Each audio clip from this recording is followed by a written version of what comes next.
Voici maintenant le temps d'utiliser notre pâte brisée qu'on avait fait emballer et laisser reposer. Donc, la voici. Ça, vous pouvez toujours la faire d'avance et la mettre au congélateur bien emballée. Si vous la laissez au frigo trop longtemps, il va se former des petits points noirs dessus. Là, c'est signe que votre pâte elle commence à devenir vieille et que vous devriez soit l'utiliser ou la jeter. Donc, j'utilise un carré et je vais faire une abaisse pour un fond de tarte. Parce que tantôt, on va le remplir avec l'appareil de tarte à citrouille que je vous montre dans une prochaine vidéo. Donc,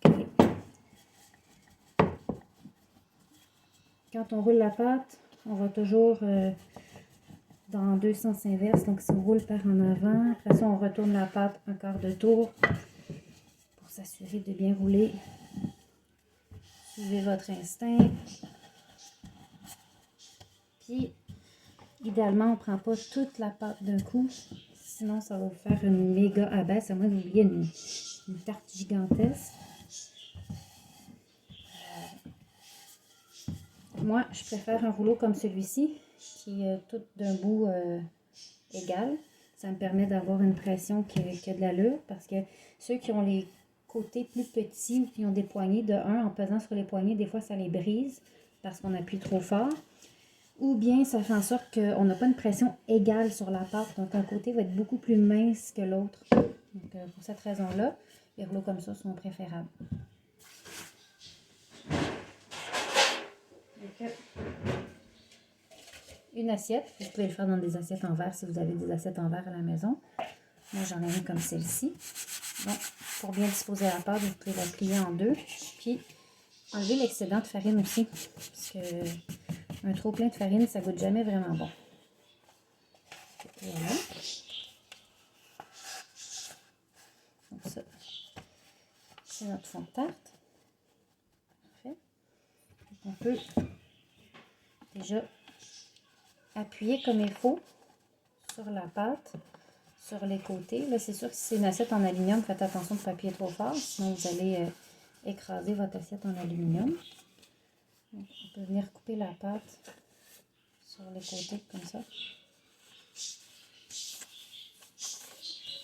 Et comme je vous ai dit dans une vidéo précédente, l'excédent de pâte, les retailles, tout ça, ça fait souvent des moins belles abaisses pour faire le dessus de vos tartes. Donc, utilisez-les pour vraiment soit pour les fonds ou pour faire des pêtes de sœur, c'est jamais perdu.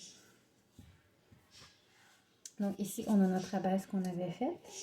J'ai le mélange de tarte à citrouille qu'on a fait tantôt. Donc on le verse à l'intérieur de l'abaisse. Ce mélange-là, c'est un mélange que je cuis, en fait. Donc c'est comme une crème anglaise ou une crème pâtissière. C'est un mélange vraiment qui va être cuit et déposé à l'intérieur de la tarte. Et ensuite, on va la mettre au four quand ça sera cuit. Moi, j'aime bien faire des petits motifs ou ben, vous pouvez aller avec une fourchette pour serrer la pâte sur le bord, sinon elle va se rétracter, s'en aller à l'intérieur du moule.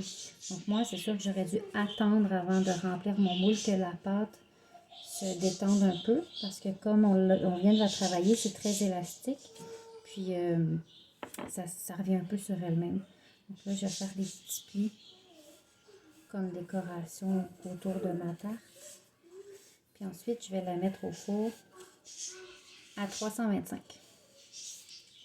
Une température générale pour faire cuire les pâtisseries, c'est souvent le 350, mais à 325, ça vous permet de bien cuire la pâte sans brûler les choses qu'il y a à l'intérieur, surtout que cette tarte-là n'a pas de couverture.